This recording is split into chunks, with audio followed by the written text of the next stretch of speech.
Hola, bienvenidos a otra clase de geotopografía. En esta ocasión vamos a abordar el tema denominado Sistema de Posicionamiento Global, también conocido como GPS, debido a las siglas en inglés, digamos, de Sistema de Posicionamiento Global. Esto es básicamente un sistema, digamos, basado en una constelación de más de 21 satélites. No son específicas la cantidad debido a que es un proceso, un sistema muy dinámico, digamos, un sistema que está continuamente en un cambio, digamos, en una evolución en en su vanguardia, digamos, en las funciones que va ofreciendo.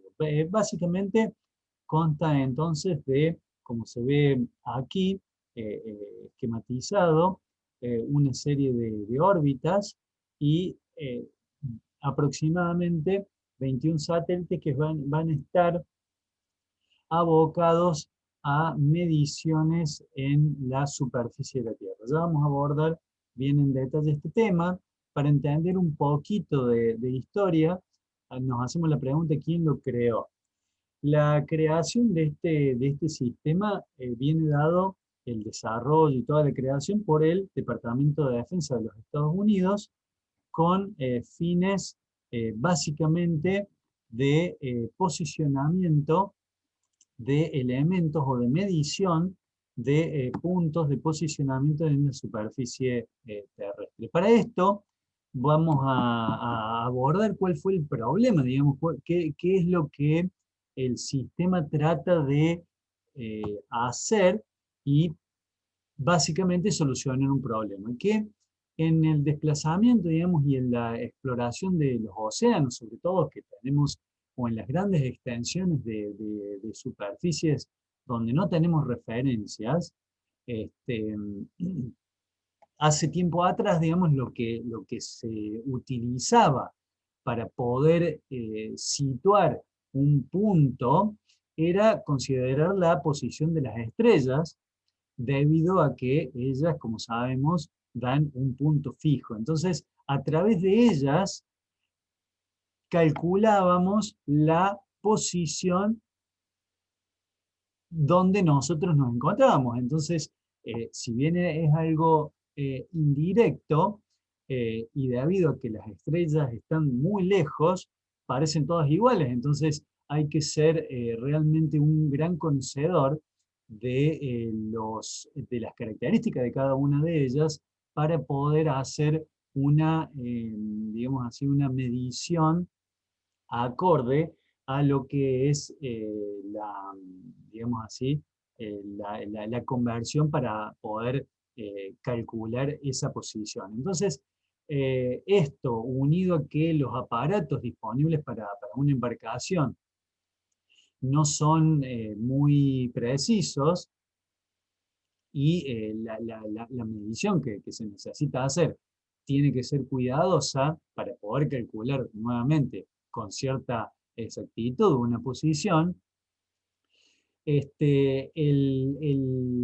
sistema es muy complicado, digamos. Este tipo de sistema es muy complicado hacerlo, sumado a que las estrellas, o sea, la visualización de una estrella, depende mucho de las condiciones de la atmósfera, digamos, del cielo. Es decir, en una noche clara o sin nubes, son las condiciones óptimas para poder hacer un avistaje, una medición. Pero esto, si hay nubosidad o algo que impida, es un gran, eh, eh, es un gran eh, digamos así, es un gran problema para poder desarrollar una buena medición. Entonces, aún con los mejores instrumentos de navegación celeste, se pueden conocer aproximadamente la posición y a veces no lo suficientemente bien, con lo cual allí es donde nace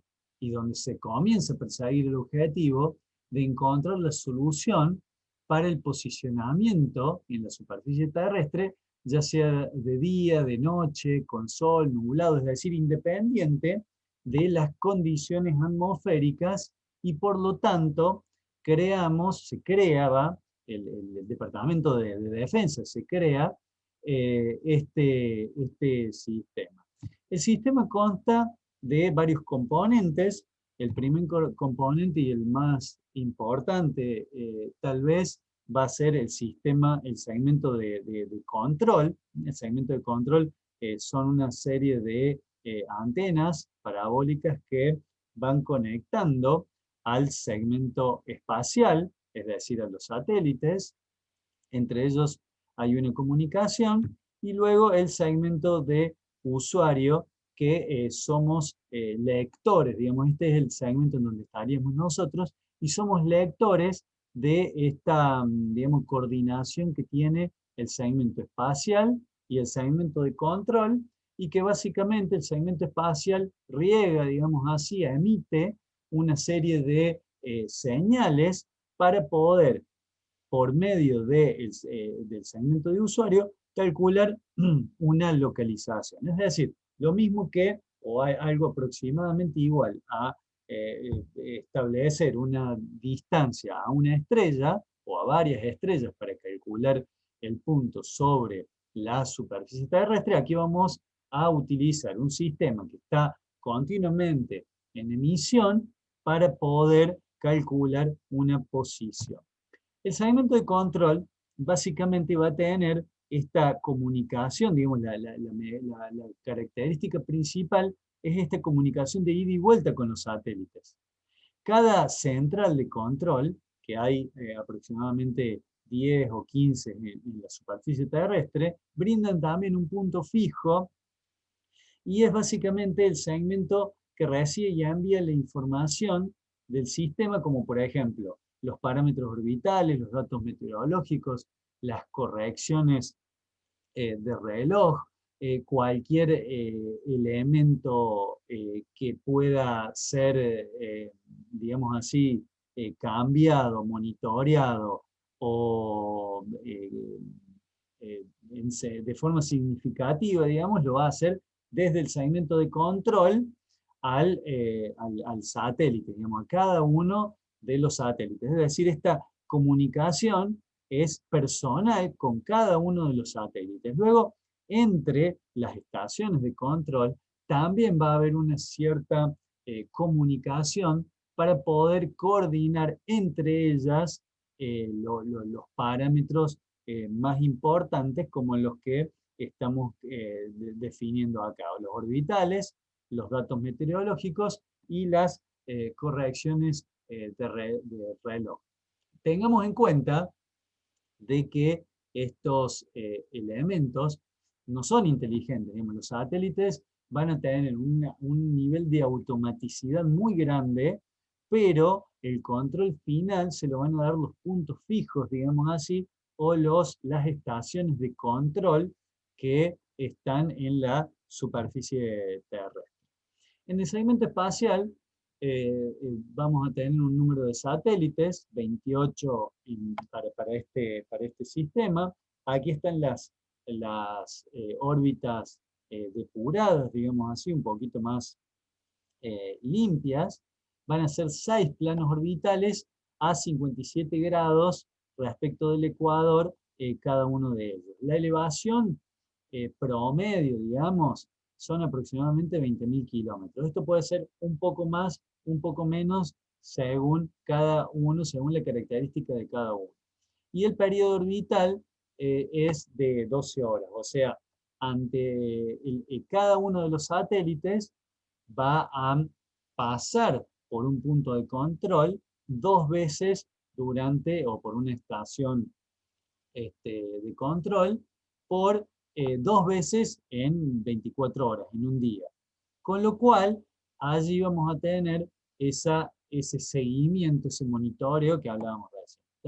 Las órbitas son elevadas, con lo cual eso obtiene una larga vida útil, tanto para el satélite como para la batería, una buena cobertura, es decir, a medida que más alto esté la superficie terrestre que abarca es mayor, y son satélites que han evolucionado mucho, sobre todo con respecto a la medición del tiempo, digamos, de los relojes, con lo cual son de alta precisión. Y el segmento de usuario, el último segmento, digamos, y tal vez el más conocido por nosotros, debido a que hay una gama muy amplia, acá hay algunas fotografías de, por ejemplo, desde un navegador de mano, digamos, o de tiempo libre, hasta algo un poquito más elevado, por ejemplo, para hacer captura GIS, para hacer levantamientos topográficos, utilizaríamos este conjunto, digamos, en la segunda foto, digamos, para hacer geofísica, para la trayectoria ¿cómo es? De embarcaciones, digamos, de vehículos. Este último par, digamos así, nos daría un poquito más de precisión, con lo cual podemos utilizarlo también para levantamientos geodésicos, para levantamientos topográficos. Luego, por ejemplo, para los servicios de navegación terrestre marina, trayectoria de vehículos, servicios de emergencias, aviación. Hay elementos y hay desarrollos particulares que incluso hay muchos que están dentro, integrados a un vehículo o a un sistema de servicios de emergencia que utiliza básicamente el servicio GPS, pero no tiene estas características comerciales como estos que estamos viendo.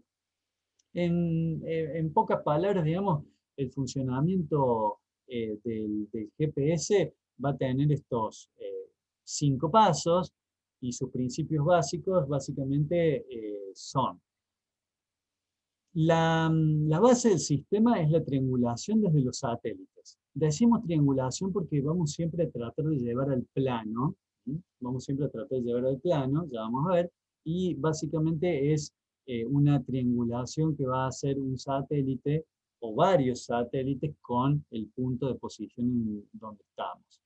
Para hacer esa triangulación, el GPS básicamente va a medir las distancias utilizando el tiempo de viaje de un radiomensaje, desde que es emitido en el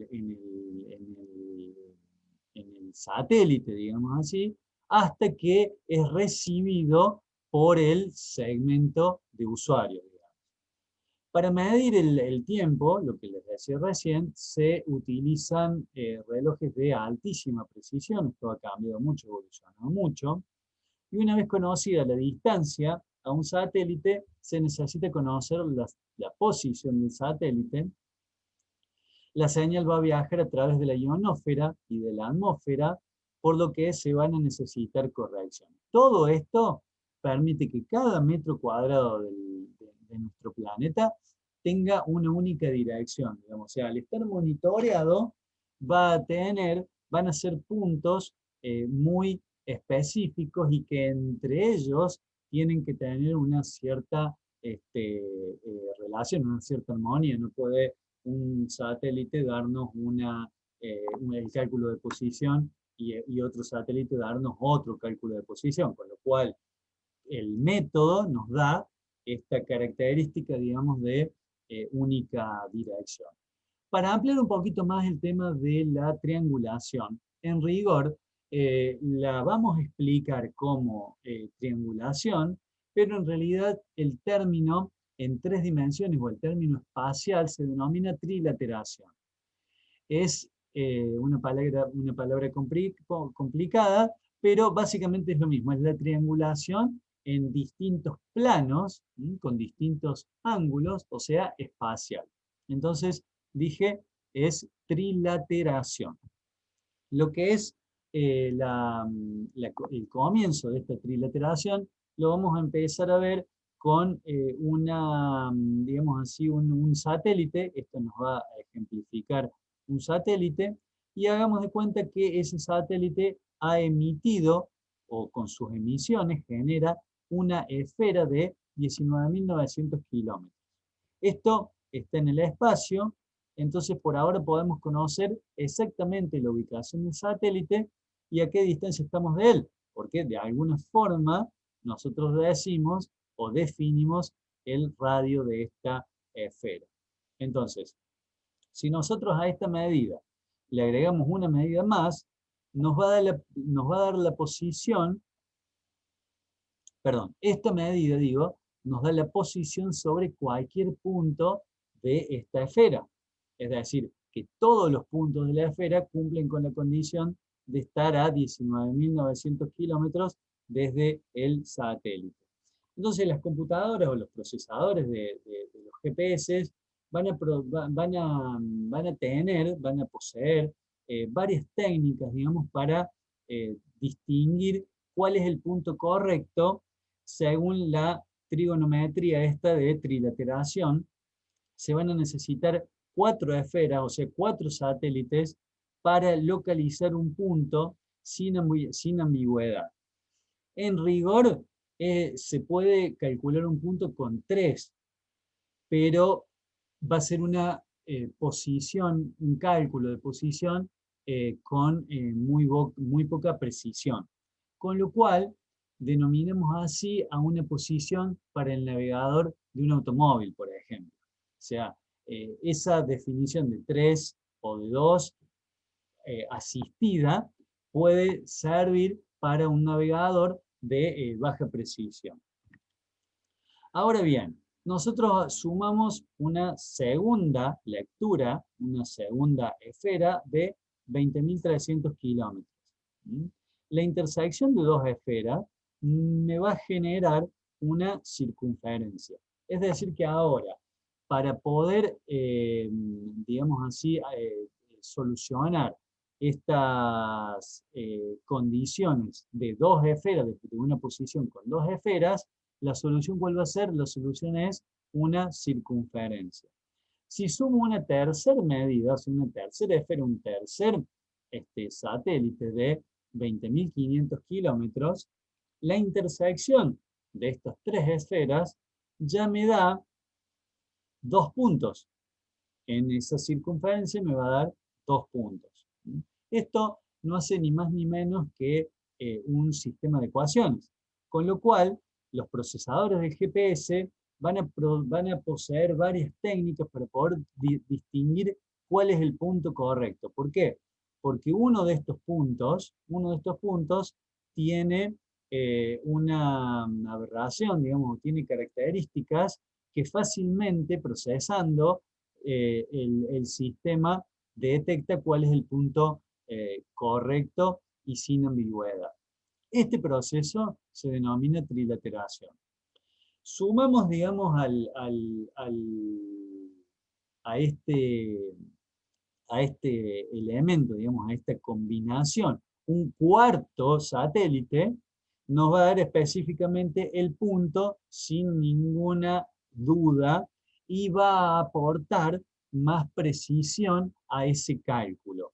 De ahí, nosotros dijimos que teníamos entre 21 y 28 satélites, con lo cual podemos obtener digamos así, el procesamiento, un procesador puede tener en cuenta todos los satélites y con algunos algoritmos puede hasta poder decidir cuál es la combinación de satélites más apropiada para lograr bajar el error y calcular la posición con el mínimo error posible.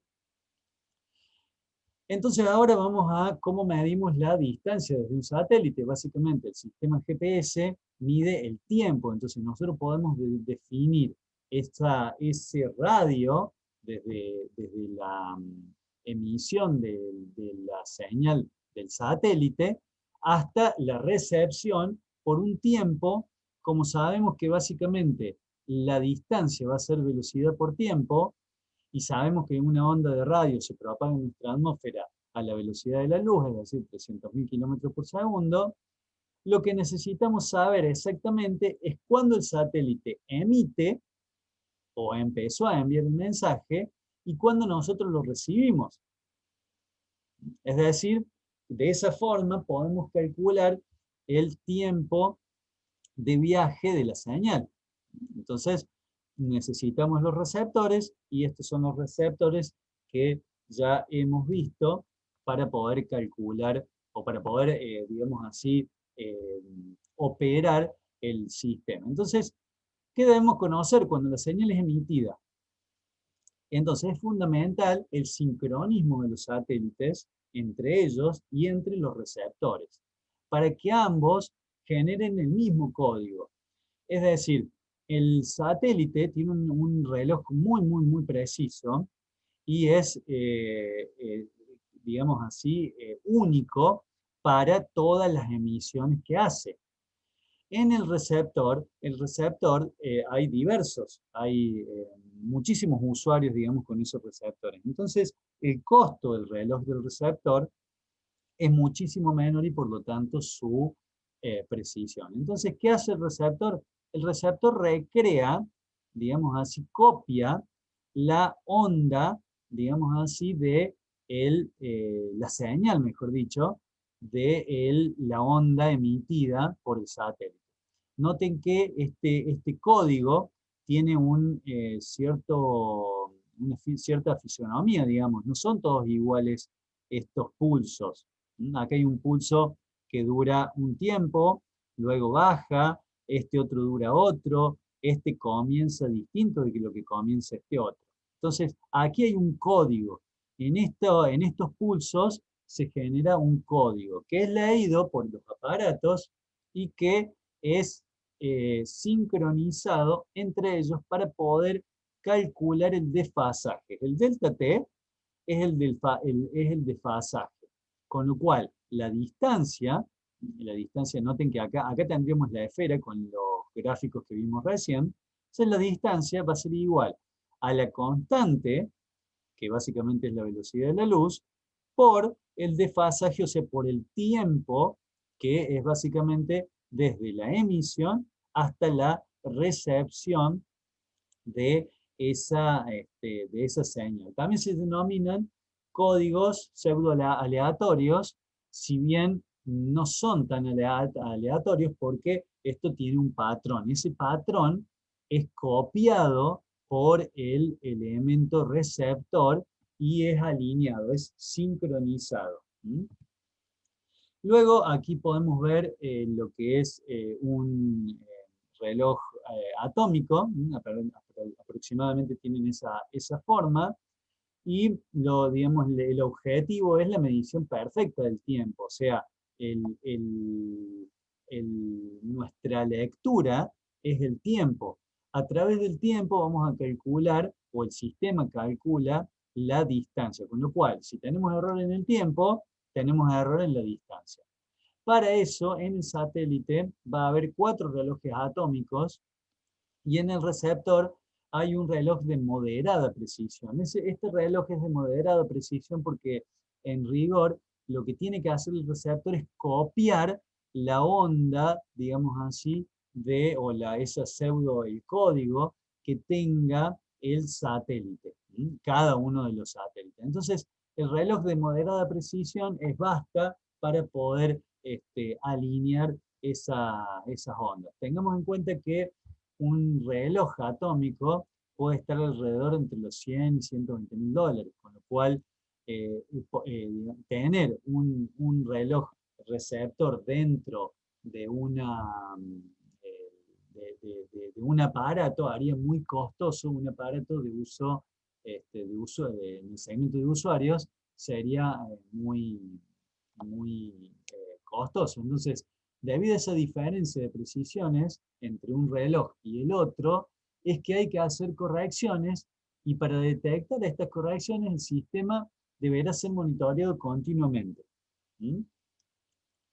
Por otro lado, definimos aquí un caso ideal, digamos así, lo vamos a hacer en el plano, o sea, en un papel. Nosotros tenemos el satélite, tenemos 2 segundos, una circunferencia, tenemos 4 segundos, la otra circunferencia. En esa intersección es en donde estaríamos. ¿Estamos? Esa sería nuestra posición, ¿sí? Si ahora decimos que en la situación real con las pseudodistancias provocadas por este error entre el reloj receptor y el emisor, o mejor dicho, la diferencia de calidad entre el reloj receptor y el emisor, en rigor es el error del reloj de recepción, vamos a tener una banda, o sea, es decir, podemos tener, por ejemplo, en donde teníamos 2 segundos, a lo mejor una medida de 3 segundos, y donde teníamos 4, de 5 segundos. Entonces, desde la posición real, que fue la primera, ahora tenemos otra posición definida, el círculo verde, que no es la real. Entonces, tenemos que básicamente utilizar otra esfera, otro satélite, para poder hacer digamos así, un ajuste y tener más datos para poder hacer o poder procesar, digamos, los resultados en el receptor. Y allí, en ese procesamiento, lo primero que se va a asumir es que hay algún error en el reloj interno del receptor. ¿Mm? Ahora bien, notemos que con los errores hay con dos lecturas, digamos, o con dos satélites, siempre vamos a tener una lectura. Mientras que con el tercer satélite, noten que la banda roja, digamos así, la pseudodistancia, no se intersectan. Las pseudodistancias, que son el círculo rojo, no se intersectan. Con lo cual, allí es donde pone en evidencia esto del el error, y donde es tan importante el monitoreo, digamos así, para que para chequear que estos procesamientos están corrigiendo, digamos, o están seleccionando los satélites o los tiempos con el mejor criterio, digamos, la mejor precisión. ¿Cómo saber dónde se encuentra un satélite? Digamos, los satélites fueron colocados en una órbita muy precisa y predecible, con lo cual es controlable eso siempre, recordemos, desde la red terrestre. Algunos receptores tienen almanaque programado en su memoria, es decir, que dice en qué parte del cielo estará cada satélite en un momento dado. Como las cartas o los almanaques son programados, es un sistema que tiene una cierta armonía, y estos almanaques pueden ser actualizados nuevamente desde la red terrestre o desde la red de control, y actualizados en cada uno de los satélites. Bueno, ya sabemos que orbitan el planeta cada 12 horas, es decir, que en un día tienen 2 pasadas sobre cada estación, y las variaciones por errores de efemérides son controlados y corregidos por esta red terrestre. Según los tipos de errores y obstrucciones, también van a ser las correcciones que el sistema tiene que tener. Aquí un pequeño ejemplo, que cuando tenemos señales terrestres, esto estaría invertido, pero la señal no puede pasar por el cuerpo terrestre. Es decir, tiene una serie de reflexiones o refracciones desde el transmisor hasta el módulo receptor. Esto es porque la ionosfera básicamente tiene una muy baja densidad, es ionizada por la energía solar y los rayos cósmicos, con lo cual es básicamente una capa de partículas cargadas eléctricamente, y que se encuentra entre 130 y 200 kilómetros de altura. Estas partículas, digamos, de la ionosfera van a afectar la velocidad de la luz. Por lo tanto, la velocidad de las ondas de radio que utiliza el GPS va a tener que ser corregida, y eso que veíamos anteriormente, las efemérides son parte de las correcciones que tienen que realizarse en el sistema. ¿Cómo? Básicamente se van a ejecutar estas correcciones. Son métodos bastante sofisticados, ya están muy automatizados por medio de algoritmos, digamos, y solo se encuentra en los receptores de GPS, que mantienen o que tienen la posibilidad de tener una frecuencia dual, es decir, son los más avanzados. Al tener una frecuencia dual, logran tener una doble recepción. Por otro lado, otra de las formas, digamos, de hacer una corrección por medio de la solución ionosférica libre, que elimina ese tipo de error y son funciones que están disponibles o que las ejecuta la red terrestre al tener el conocimiento y el monitoreo del sistema. Por otro lado, aquí debajo vemos un ejemplo, digamos, de una emisión. Este satélite va a emitir. En el mismo tiempo de emisión, todos los receptores, que, digamos, les llega esa misma recepción. Entonces, la calibración temporal que tiene cada uno de los satélites es tomada en el mismo tiempo por todos los usuarios. Entonces, aquí, por ejemplo, tenemos una base, una diferencia de 15 kilómetros entre la base y el móvil, y luego más de 15 kilómetros a la otra base. Aquí tenemos las capas, digamos, la ionosfera, la troposfera, de la atmósfera. Y básicamente, ¿qué es este sistema? Este sistema es un sistema dual, donde tenemos base y móvil. La base, como el nombre lo indica, está fija y no se mueve, no se toca. El móvil es el que va a estar en cada uno de los puntos que son necesarios hacer como relevamiento, y son esos puntos, digamos, van a ser almacenados en un fichero electrónico que luego, en un postproceso, vamos a combinar, digamos, el fichero electrónico de la base, el móvil, o las bases y los móviles que tengamos, para poder hacer las correcciones y poder calcular digamos así, la posición con la mayor precisión posible. También tenemos incerteza, es decir, que toda medición tiene una pequeña incerteza. La incertidumbre va a depender del ángulo de posición relativa entre los satélites. También decimos que los errores significan incerteza, ¿no? Recordemos que todo elemento de medición lo va a tener. Entonces, los receptores analizan la posición relativa de todos los satélites disponibles y van a elegir los 4 mejores candidatos. ¿Por qué? Recordemos que tenemos alrededor más de 20 satélites, pero todos los elementos que hemos dicho de la atmósfera, digamos, y de algunos elementos como árboles, construcciones, etcétera, pueden tener elementos o pueden aportar elementos de incertidumbre. Entonces, por ejemplo, aquí tenemos una banda. Noten que ya no hay una línea, sino que es una banda. Este error de la distancia va a ser por la incertidumbre, o por las efemérides, los distintos, eh, las pseudo distancias y los distintos elementos que hemos descrito.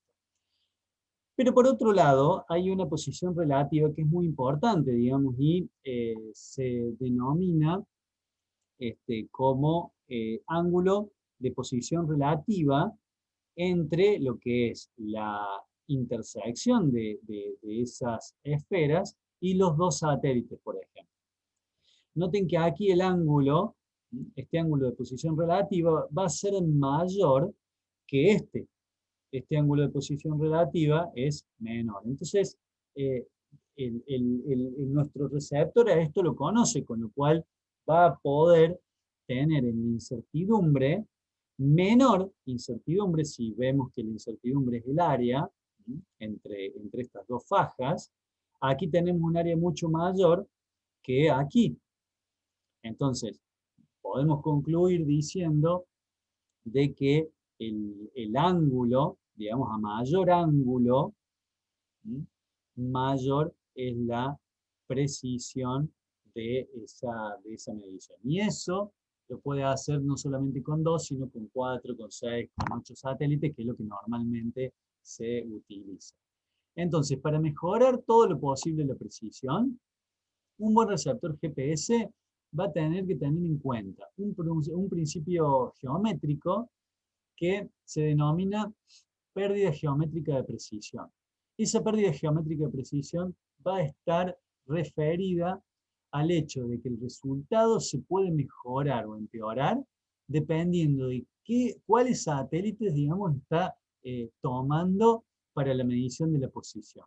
Es decir, deberá seleccionar en el mundo de satélites, en el grupo de satélites disponible, para poder seleccionar los que mejor posición tengan.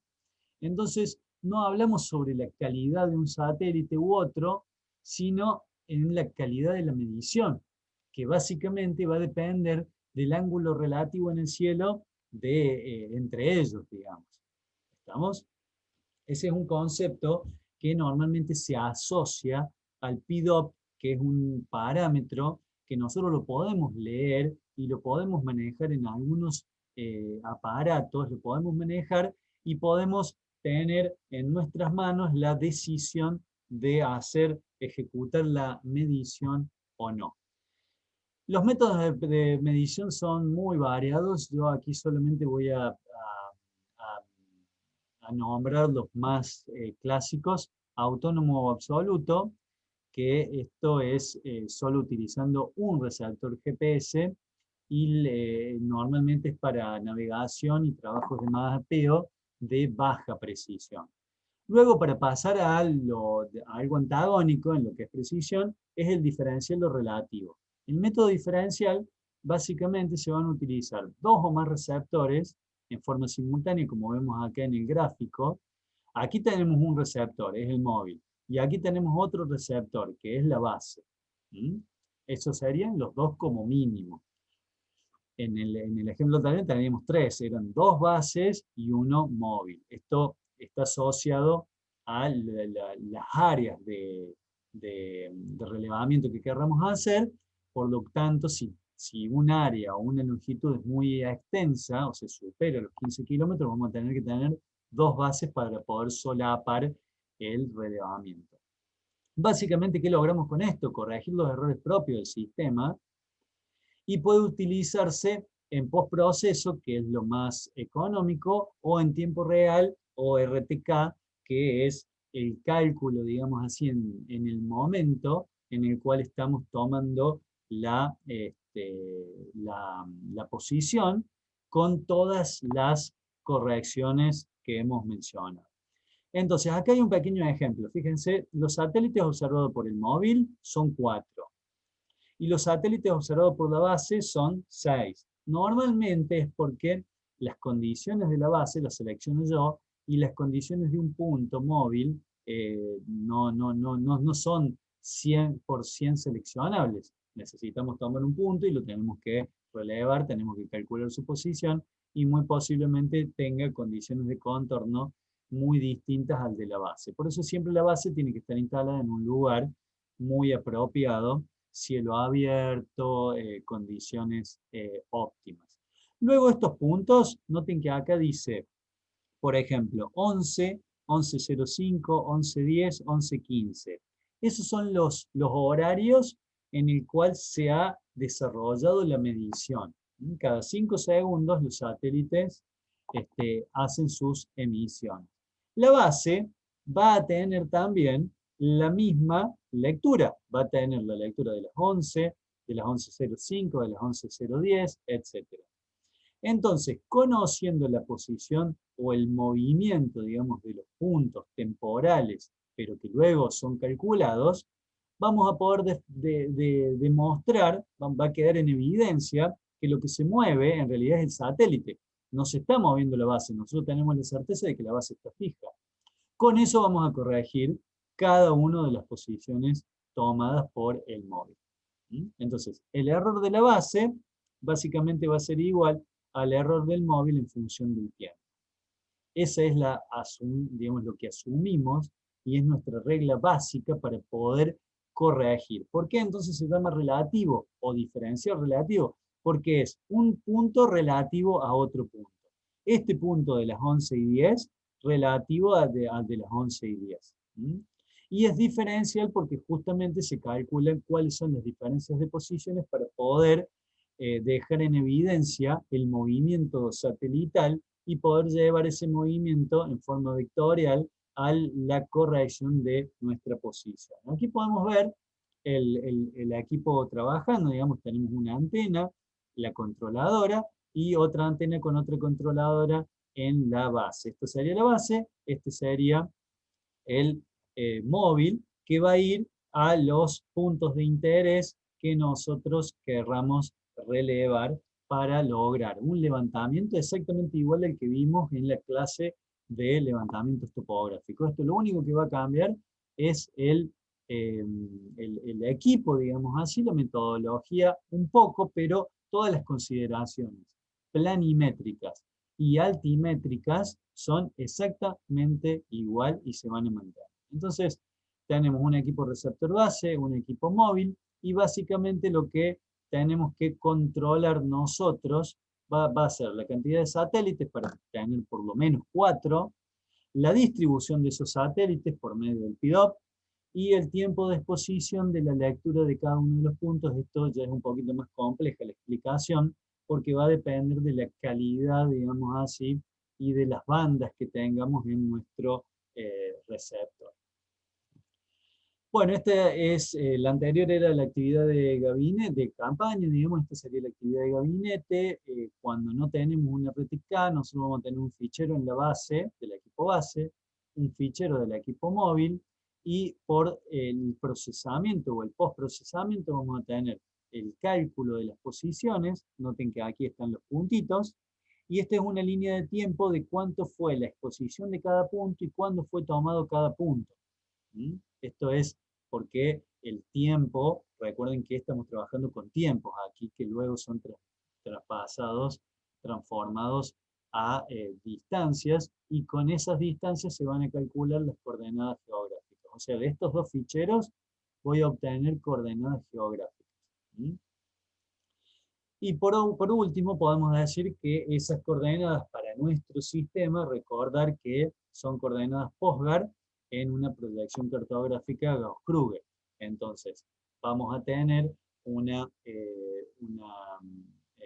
relevamiento, como se denomina normalmente, un relevamiento georreferenciado. Es decir, esas coordenadas ya van a estar en coordenadas globales. Bueno, espero que les haya servido este video y nos estamos viendo pronto. Hasta luego.